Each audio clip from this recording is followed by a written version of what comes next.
3, 2, 1.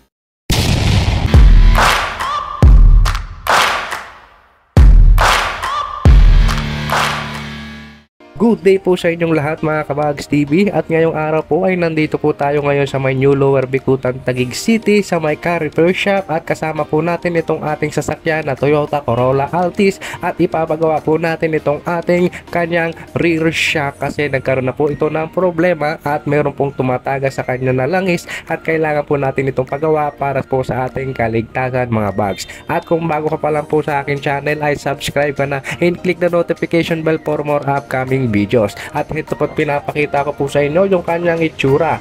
Ito po sa shop na ito, dito rin po tayo nagpa-change oil or nagpapa-maintenance ng ating sasakyan, at mapapanood nyo po yan sa mga una nating video. At ito po ay matatagpuan dito lang po yan sa may malapit sa water pan. Ngayon ay tinatanggal na ni Kuya itong ating rear shock unti-unti, at ayan, so shout out pala sa iyo Kuya, siya rin po pala yung nag-change oil sa atin ng nakaraan dito sa ating sasakyan.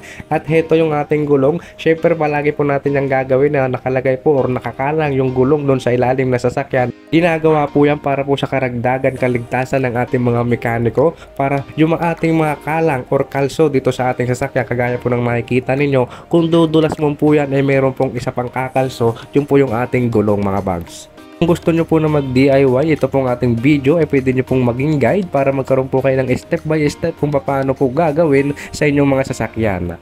Dapat laging safety first, at yung pong inyong mga tools na gagamitin dapat lagi din po yung malinis at nakakondisyon para po iwas na rin po sa disgrasya. Itong ating sasakyan ay medyo may kalumaan na dahil 2003 year model na siya, at kapag ka mga ganitong edad ay normal na talagang may nasisira, kaya dapat laging i-check para kung sakali man ay mapagawa agad at iwas na rin po sa disgrasya at laging safe tayo, di ba mga bags?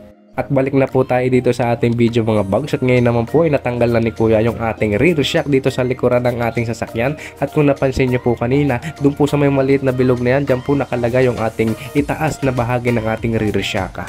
At sa pagdi-disassemble itong ating rear shock ay mag-ingat po kayo sa kanyang spring, kasi po tumatalsik po yan mga bags, at kaya po gumagamit itong ating mga mekaniko nitong ating tools kung saan ikaklamp po niya yan dun sa may spring para po hindi po tumalsik yan mga bags. At ganito po yung paggamit yan, kagaya po ng nakikita ninyo, ayan po, so pinipigilan niya po nitong ating tools itong ating spring na tumalsik kapag ka po tinanggal na po yung nasa sa ibabaw na naglalak po dyan sa kanya ng ating rear shock mga bags. At kung sakali man po na magdi-DIY po kayo niyan ng pagtatanggal po ng rear shock ay mag-ingat po kayo ng doble, kasi po delikado po yan mga bags. At matapos na matanggal natin itong ating shock absorber, dinala po natin itong ating nasirang shock absorber dito sa auto shop, kung saan ipagkukumpara natin ito at para tama yung ating mabibili at hindi po tayo pabalik-balik or mali ng mabili mga bags.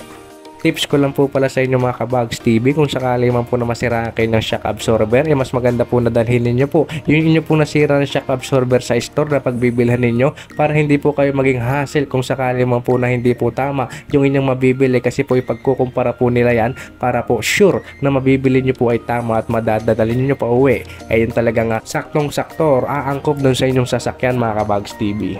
Sa pagkakabit or pag-assemble ng rear shock ay mas maganda po kung gagamit kayo ng tools kung saan po ay pipigil dun sa spring, at iwas na din po disgrasya at mas mapadali na rin po yung pagkakabit ninyo ng rear shock.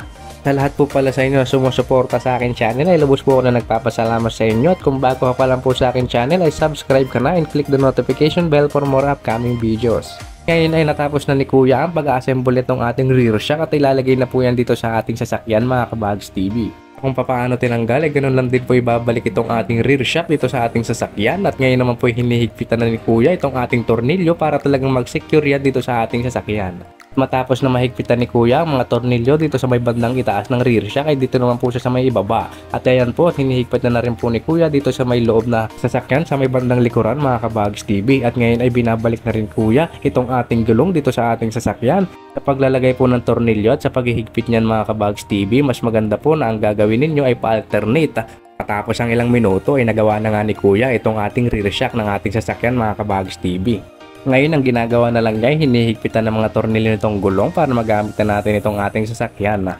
At kung nakarating ka sa parte ng video na ito ay nagpapasalamat ako sa inyo at sa mga sumusuporta dito sa ating channel. Muli kung bago ka pa lang po sa aking channel ay subscribe ka na and click the notification bell for more upcoming videos. At ito po si Bags TV, hanggang sa muli, salamat po.